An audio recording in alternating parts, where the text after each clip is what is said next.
Welcome to The Explainer. Today, we're going to unravel the hidden rules of energy, the very rules that connect the massive chugging pistons of the Industrial Revolution to the invisible, frantic dance of atoms. It sounds like a trick question, right? One makes things incredibly hot and powerful, the other makes them ice cold. But the truth is, they both play by the exact same rulebook, a field of physics we call thermodynamics. So to really get our heads around this, we have to start with the big picture. We're talking about the world we can actually see and feel, where things like temperature and pressure they just make sense to us. All right, let's really get into this. Thermodynamics is what we call a macroscopic science. Basically, back in the 19th century, people wanted to understand big systems, like a whole cylinder full of steam, using stuff they could actually measure, pressure, volume, and temperature. They weren't worried about the tiny little molecules just yet. This stuff is all around us. It's the science of our everyday lives. You rub your hands together, you're converting the work you're doing into heat. A steam engine, it does the exact opposite. It uses heat to create motion. So thermodynamics, it's basically the rules of the game for how energy moves around and changes form. And here's the thing about these rules. They're not just helpful suggestions. No, they are captured in a few incredibly powerful laws that everything, and I mean everything in the universe, from distant stars to your car engine, absolutely has to obey. It all kicks off with the zeroth law, which, funny enough, is a rule so basic they actually had to add it in later. It's the simple logic that makes a thermometer work. If object A is the same temperature as object C, and object B is also the same temperature as C, then A and B must be the same temperature as each other. It's kind of the no-dull law of physics, but it's super important. Now, the first law, that's all about keeping the books balanced. Think of energy like money in a bank account. If you add heat, that's a deposit, that energy has to go somewhere. It either boosts the system's internal savings, its total energy, or it gets spent on doing some work like pushing a piston. But here's the catch. It doesn't tell us which way the transaction wants to go. That's where the second law comes in. It provides that missing direction, and it kind of has two flavors that are really just two sides of the same coin. The first says you can't build a perfect 100% efficient engine. Some heat is always going to be wasted. The other side says that heat will never, ever flow from a cold place to a hot place all by itself. That's why your refrigerator has to be plugged in. You have to do work to make that happen. So, we have these incredibly powerful laws, but they feel a bit like commandments handed down from on high, right?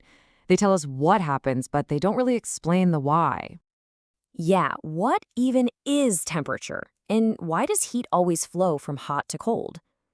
To find the answer, we have to go somewhere the pioneers of thermodynamics just couldn't. We have to zoom in, way, way in, from the world of giant pistons to the hidden, chaotic realm of atoms and molecules. And it all comes down to this one absolutely mind-blowing idea, summed up perfectly by the physicist Richard Feynman. It's the atomic hypothesis. This single thought, that everything is just a collection of tiny particles in constant, perpetual motion, is the key that unlocks the entire mystery. It's the foundation for what we call kinetic theory. So kinetic theory completely reimagines what a gas is. It's not some smooth, uniform substance. No! It's a chaotic swarm of trillions upon trillions of tiny particles, all ricocheting off each other like crazy. It says that all those big macroscopic properties we measure are really just the average effect of all these tiny, chaotic interactions. Okay, so if everything is just a bunch of jiggling atoms, how in the world does that create the reality we see? Let's connect this microscopic chaos back to those big, orderly rules we started with. So, what is pressure? It's not some built-in property of a gas.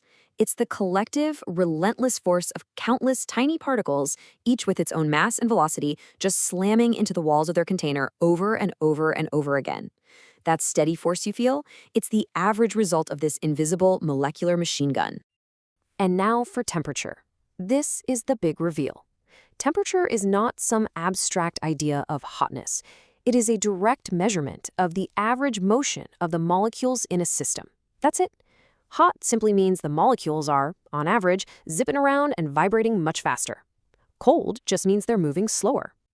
And this, right here, this is the secret sauce. When you touch a hot object, its faster-moving molecules are literally crashing into the slower-moving ones in your hand, transferring their energy and speeding them up.